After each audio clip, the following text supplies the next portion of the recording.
रंगसियार के समर्थक और गालीबाज को चैलेंज करती हूँ। कुबत है तो आओ धनबाद की इस भूमि में, हिम्मत है आदिवासी माई बहन को गाली देने का शौक चढ़ा है ना, आओ सामने बात करेंगे, टेबल टॉक करेंगे, टेबल टॉक करेंगे, टेबल टॉक करेंगे, एकदम टेबल टॉक करेंगी।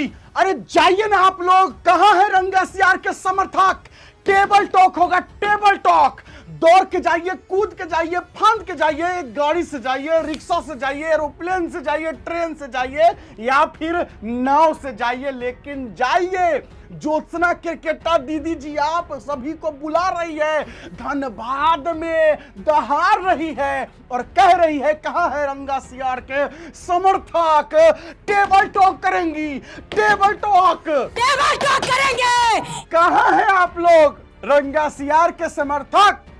नहीं समझे रंगसियार मतलब क्या? जयराम महतो को कह रही हैं। हाँ, डुमरी के विधायक टाइगर जयराम महतो को कह रही है कि रंगसियार के समर्थक कहां हो? आओ यहां पर आओ, टेबल टॉक होगा। फैन हो गए भाई, हम आज फैन हो गए।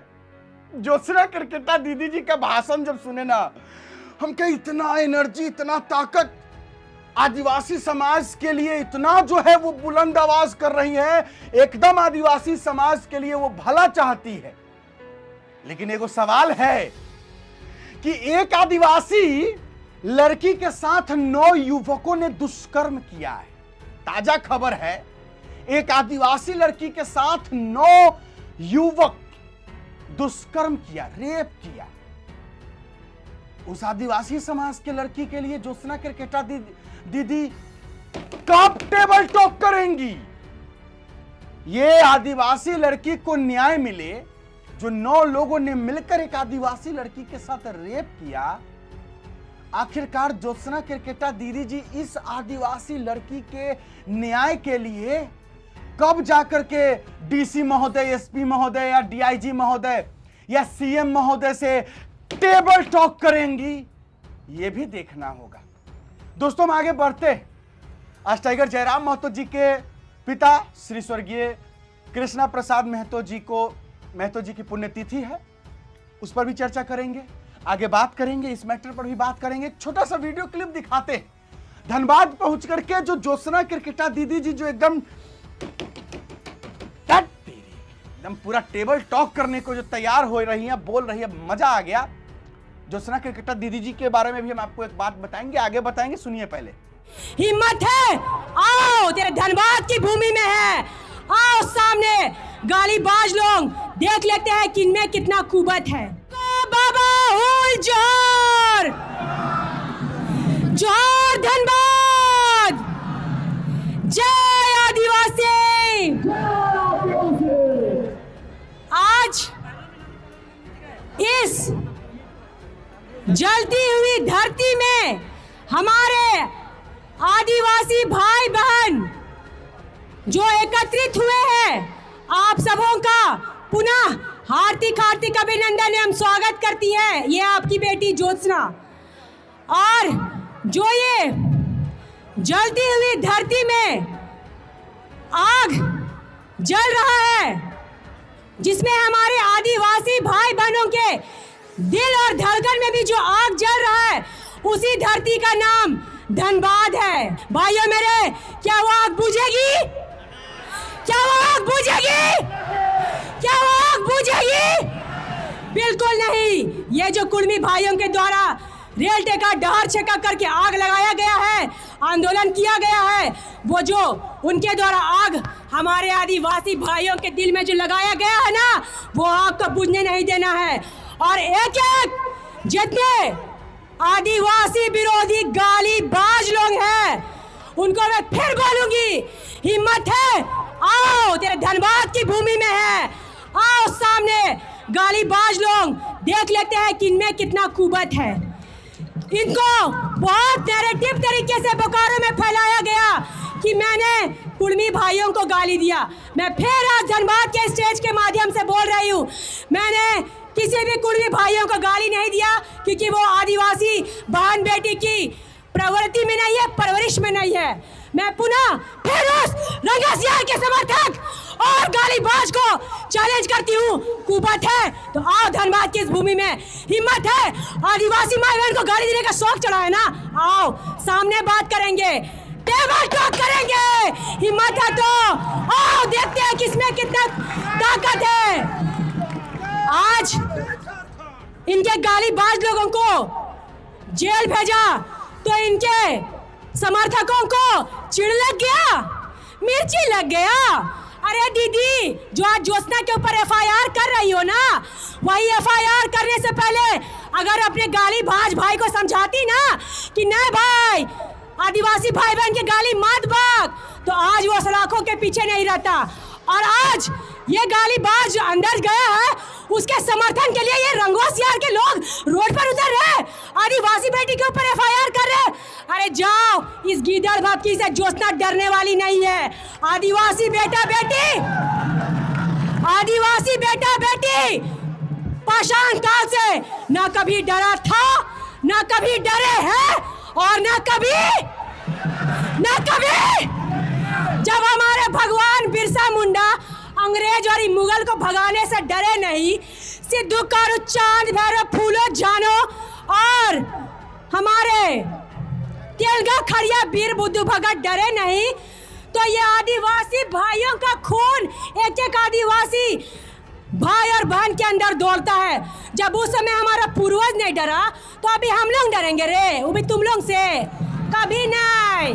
और मैं बात बोलूंगी, ये रे बहुत बोलते हैं कि रे गाली होता है, तुम लोग जो माई बहन का गाली दे रहे हो गाली नहीं है, अरे वो रे बोलिए तुम लोग गाली लग रहा है। हमारा आदिवासी का भाषा है, कहा दीदी कैसा ना रे, कैसा ना दादा, कैसा ना दीदी, ये लैंग्वेज है हम लोग का, उस पर लोगों को गाली देगा और एफआईआर कर रहे।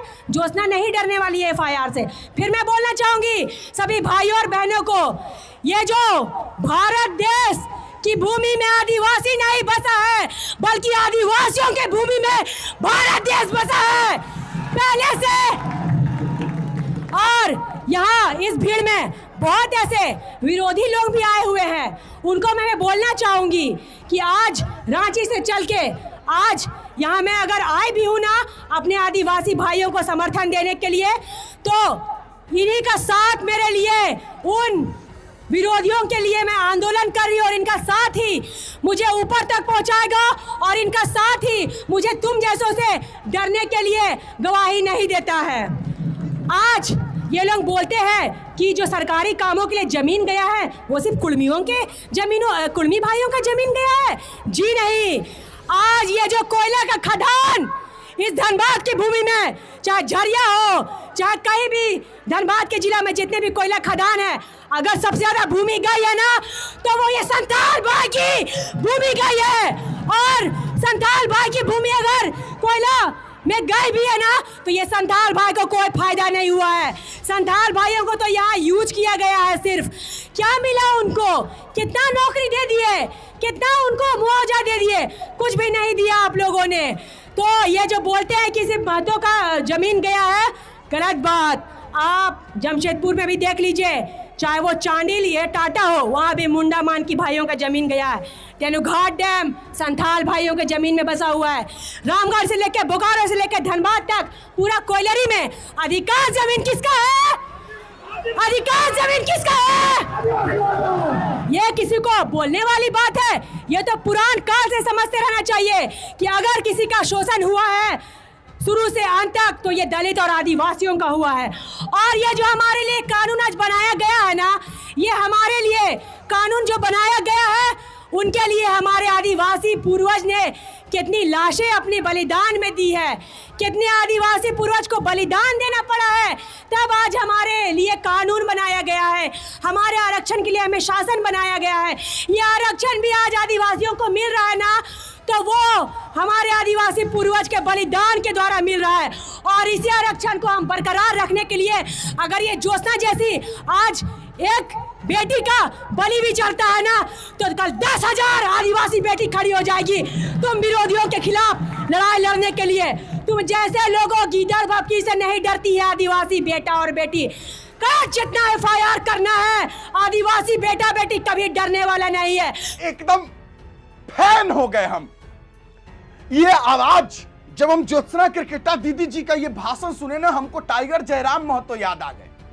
वही पुराने टाइगर जयराम महतो, जिस समय जेबीकेएसएस हुआ करता था, जिस समय आंदोलन करते थे, टाइगर जयराम महतो एकदम दहाड़ते और गरजते थे।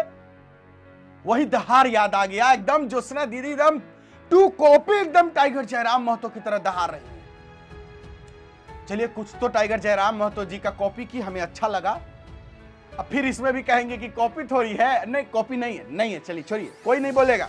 आप लोग भी ये मत सोचिएगा, ज्योत्सना दीदी जी का अपना चीज है, वो अच्छा कर रही है, बढ़िया कर रही है। ज्योत्सना केरकेटा, देखिए एक ज्योत्सना केरकेटा दीदी जी के लिए एक सबसे जो प्लस पॉइंट क्या है, हम आपको वो बताते हैं। वीडियो खास होने वाली है, पूरा देखिएगा। हर एक आंदोलन किसी न किसी इंसान को सड़क से सदन तक ले जाता है। हर कोई आंदोलन किसी न किसी को एक छोटे नेता से बड़ा नेता बनाता है। जैसे जब आंदोलन भाषा को लेकर हुआ, खतियान 1932 को लेकर के हुआ, नियोजन नीति को लेकर के हुआ, विस्थापन नीति को लेकर के हुआ, तो टाइगर जयराम महतो उस समय एक छोटा नेता थे, आज एक बड़ा नेता बनकर उभरे। यानी मानिए ना मानिए, टाइगर जयराम महतो जो आज इतने ऊपर मुकाम तक पहुंचे हैं, तो उसके पीछे का कारण यह है कि वो भाषा खतियान आंदोलन जो था, वो उनको आज यहां तक ले गया। तो ज्योत्सना केरकेटा दीदी जी को हो ना हो, ये जो आंदोलन है, एक तरफ रेल टेका डर छेका आंदोलन कुर्मी समाज का, और दूसरे तरफ आदिवासी समाज के उसके विरोध का, तो हो न हो आदिवासी समाज के समर्थन देते देते ज्योत्सना केरकेटा दीदी जी इस आंदोलन से कहीं एक समय आने पर बड़ा चेहरा न बन जाए, क्योंकि बन सकती है, ये हो सकता है, क्योंकि हर एक आंदोलन किसी न किसी को एक छोटा नेता से बड़ा नेता बना देता है। ज्योत्सना केरकेटा दीदी जी का जो चेहरा आज इतना हाईलाइट हुआ, वो यही है, आदिवासी समाज के समर्थन में बोलने से आज इतना ज्यादा हाईलाइट हो चुकी है। वो पहले उतनी हाईलाइट नहीं थी, मैं खुद नहीं जानता था, बहुत सारे लोग नहीं जानते थे, लेकिन आज सभी लोग जान रहे हैं। क्यों जान रहे हैं? क्योंकि आदिवासी समाज के समर्थन में, कुर्मी समाज के विरोध में और टाइगर जयराम महतो पर जो बोल रही हैं, इस वजह से इनका चेहरा चमकते जा रहा है, और हो न हो ये एक समय बड़ा चेहरा बन सकती है। चलिए, टेबल टॉक तो करना है, टेबल टॉक एकदम करना है। आप लोगों को जितने भी रंगासियार के समर्थक हैं, रंगासियार जयराम महतो को कह रही है, आप लोग समझते हैं कि नहीं समझते? समझिए ना, हम बता दिए ना, रंगासियार वो टाइगर जयराम महतो को ही कह रहे हैं। तो टाइगर जयराम महतो के जो भी समर्थक हैं, जाइए, बुला रही हैं ज्योत्सना केरकेटा दीदी जी, टेबल टॉक होगा, बैठ जाइएगा एक दूसरे पर, टेबल हम भिजवा देंगे, नहीं तो टेबल होगा कहीं पे बैठ के टेबल टॉक कीजिएगा, वीडियो एक आध को बना के हमको भेज दीजिएगा, हम भी क्लिप जोड़ के वीडियो चला देंगे। लेकिन बात यह है कि एक आदिवासी लड़की के साथ 9 युवकों ने रेप किया, तो इस मामले पर जो है ज्योत्सना दीदी जी कब टेबल टॉक कर रही है? एकदम टेबल टॉक तो इस विषय पे भी होना चाहिए ना, क्योंकि आदिवासी समाज की एक लड़की है जिसके साथ 9 लोगों ने रेप कर दिया। भाई, उस लड़की को न्याय तो दिलवाना ना पड़ेगा। लड़की के साथ गलत हुआ ना, किसी की बेटी, किसी की बहन थी ना भाई, तो न्याय तो दिलवाना होगा। तो अब देखना तो यह होगा कि ज्योत्सना दीदी जी कब जो है इस लड़की को न्याय दिलवाती है, देखना होगा। साथ ही साथ सूर्या हासदा फर्जी एनकाउंटर में मारे गए, जैसा कि बताया गया, सीबीआई जांच हो रही है। एक तस्वीर निकलकर सामने आया है जिसमें टाइगर जयराम महतो जी और सूर्या हासदा की पत्नी और माता जी खड़ी है। सूर्या हासदा के स्कूल में टाइगर जयराम महतो जी जो है अपने वेतन का जो पैसा था उससे वो जो राशन पानी था भिजवाए। ये ज्योत्सना दीदी जी आदिवासी समाज के लिए ना बोल रही हैं या फिर आदिवासी समाज के साथ खड़ी है, तो सूर्या हासदा भी शायद आदिवासी समाज से ही आते हैं, जितना मुझे पता है। सूर्या हासदा आदिवासी समाज का ही टाइटल है, तो आदिवासी समाज से ही आते हैं हमारे सूर्या हासदा जी, जिनका फर्जी एनकाउंटर करके उनको। तो फिर ज्योत्सना केरकेटा दीदी जी कब सूर्या हासदा जी के पत्नी से मिलने जा रही हैं, माता जी से मिलने जा रही है, उनको आर्थिक सहयोग करने जा रही है? आर्थिक छोड़िए, कम से कम मानसिक सहयोग कर दे, कम से कम 2 बात कर ले। ज्योत्सना दीदी को जाना चाहिए। हम इसलिए कह रहे हैं टाइगर जयराम महतो जी गए हैं मिलने। अब अगर टाइगर जयराम महतो जी अगर महतो के नेता है, कुर्मियों के नेता है, तो फिर आदिवासी समाज के साथ खड़ा क्यों है, ये तो मुझे भी समझ नहीं आता है। चलिए ठीक है, ज्योत्सना दीदी को जाना चाहिए। खैर, अब जाते जाते अब लास्ट एकदम, आज हमारे टाइगर जयराम महतो जी के पिता श्री स्वर्गीय कृष्णा प्रसाद महतो जी की पुण्यतिथि है और टाइगर जयराम महतो जी कुछ पोस्ट किया फेसबुक पर, मैं आपको सुनाना चाहूंगा, आप देख भी पढ़ भी सकते हैं। आज मेरे पूज्य पिता श्री कृष्णा प्रसाद महतो जी का 29वां पुण्यतिथि है। 29वां पुण्यतिथि है। मुझे उनकी गोद में खेलने का मौका तो नहीं मिला। मेरी माँ, दिव्यांग चाचा और दादी के मुख से सुनने को मिलता है मेरे पिता झारखंड आंदोलन के सिपाही थे। अन्याय और शोषण के खिलाफ लड़ाई लड़ते कई बार लाठियां खाए थे। दादी बताती है कि 2 बार वो खून से लथपथ, माथे पर पट्टी घर पहुंचे थे। दादी ये भी बताती है यही सर का चोट उनकी मृत्यु का कारण बनी। आप विनोद बाबू के विचारों से प्रभावित शोषण, अत्याचार और सामाजिक कुरीतियों के खिलाफ आंदोलन में लगातार सक्रिय रहते थे। इनके पिताजी, मेरा अपना खपरे का घर मुझे ये एहसास कराता है कि मेरे पिता एक स्वाभिमानी, लड़ाकू और ईमानदार झारखंडी थे। ये बात तो सच है। टाइगर जयराम महतो जी के पिताजी कहीं ना कहीं थे। मेरी भी आंखें थोड़ी सी भर आई ये सुन करके।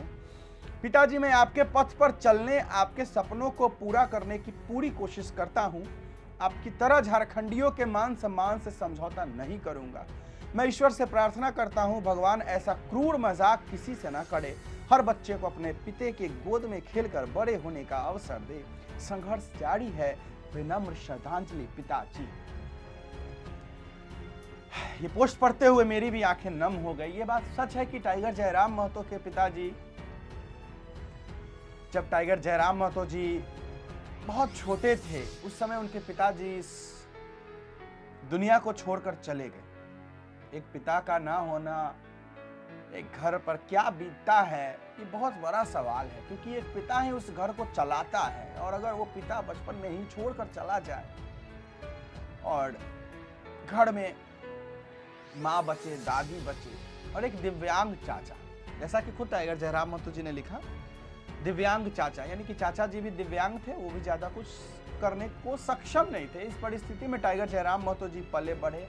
ये बात सही है कि जिस जगह पर आज टाइगर जयराम महतो पहुंचे हैं वो अपने संघर्षों से पहुंचे हैं, लेकिन अब कुछ लोग उनको गिराने झुकाने के लिए न जाने कितनी गंदी गंदी हरकतें कर रहे हैं। लेकिन ऊपर वाला सब देखता है।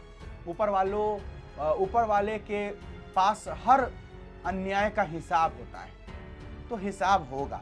जो गलत नहीं करता है उसके साथ गलत नहीं होता है। खैर छोड़िए, बस टाइगर जयराम महतो जी के पिता श्री स्वर्गीय कृष्णा प्रसाद महतो जी की आत्मा को शांति मिले, इसके लिए हम प्रार्थना करते हैं। और इससे ज्यादा आप कुछ नहीं कह पाएंगे। आप लोग कमेंट बॉक्स में कहिएगा वीडियो कैसी लगी। फिलहाल अभी के लिए इतना ही, इजाजत दीजिए मुझे। मेरा नाम बिट्टू सिंह, आप इस वीडियो मिस्टर बिट्टू सिंह पर देख रहे होंगे। जोहार, जय हिंद।